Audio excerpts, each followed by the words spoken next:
You have to let go of your parental ego in order for you to have a viable relationship with your children.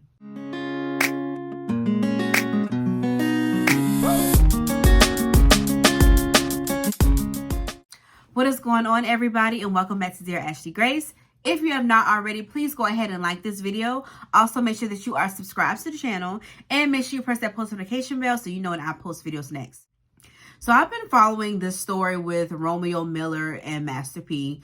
If you don't know who these two people are, Master P is a rap mogul, right? He also had a son named Romeo, who also had a pretty successful kid turned teen rap career. So as of recently, Romeo and his father have not been on the same page. And what brought about this occurrence was the death of Twitch. He was Ellen's DJ on the Ellen show. But other than that, he was just a very great dancer. And unfortunately, he decided to take his own life. And Master P acknowledged this on his social media, which put Romeo in a place of, wow, you can acknowledge this man's death who you don't know and not acknowledge the mental health issues that your own child had when she died. And so with that, a whole snowball effect of varying events came out to play with their relationship. One being that Romeo has not seen much money from his career, that as a father, Master P hasn't been very supportive of his children, and the fact that as Romeo see it, his father has not been able to take accountability for his mistakes. And when I was reading the story and I was looking at the information, it kind of reminded me of sometimes how Black parents are in the Black community, and not all Black parents, but some Black parents, and how sometimes it's harder for them to take accountability for their mistakes or actions, especially if they put it in the guise of, well, you were taken care of. Well, I made sure that you had everything that you needed, so on and so forth. And I just want parents to know that it's okay that you're wrong. I know there's no rule book to parenting or being a mother or a father, but I feel like with that, a great way to learn and make sure that you don't pass on the same mistakes to the next generation is being able to communicate your thoughts with your children. And I feel that sometimes in the Black community, children are supposed to be seen and not heard. When it comes to having informal conversations with your children, it should be, what you do as I say and not as I do.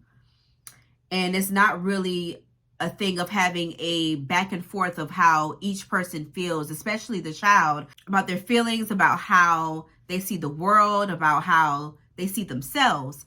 And I think that is very detrimental in our community. I feel like your first source of comfort is your parent or your guardian. And if you don't feel like you're able to come to them about things, then you end up being lost in this world. And it doesn't matter that you took care of your children. Emotional stability is priceless. There's not a price tag that you can put on someone's emotional stability and intelligence and security.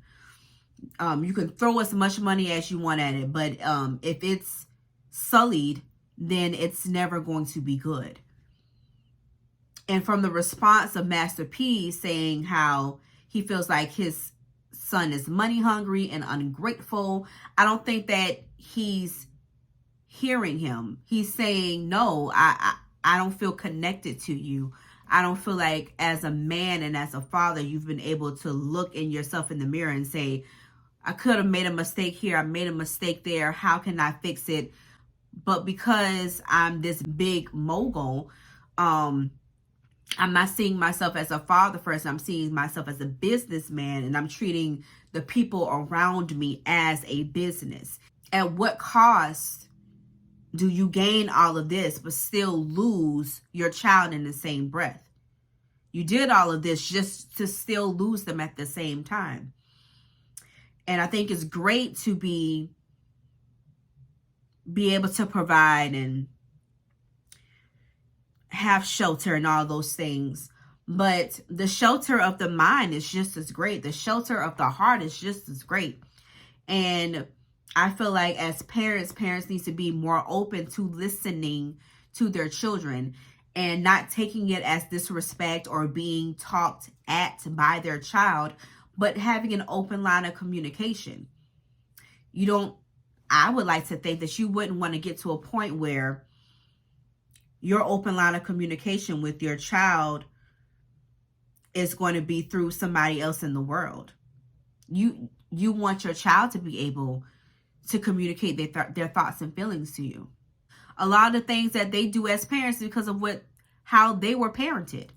And so the cycle continues. In the Black community, period, there's lots and lots of trauma. From enslavement to systemic racism to poverty, all of these things that directly affect the Black community, and having to deal with all those things and still having to make sure that you parent well, that can be a lot. That is a lot. And so I just want parents to be more open to receiving that information from their children. If you're open to receiving the information, then that leads the conversation even more. But if you're blocked off because you feel like, well, I'm the parent and no one can tell me my child can't tell me what to do, or my child can't come to me and tell me how my actions have affected them and the relationship that we have together, then it's never going to get resolved. It's never going to get fixed. You have to let go of your parental ego in order for you to have a viable relationship with your children. Thank you all so much for watching this video. If you have not already, please go ahead and like this video. Also, make sure that you are subscribed to the channel and make sure you press that post notification bell so you know when I post videos next. Thank you all so much, and I will see you in the next one. Bye.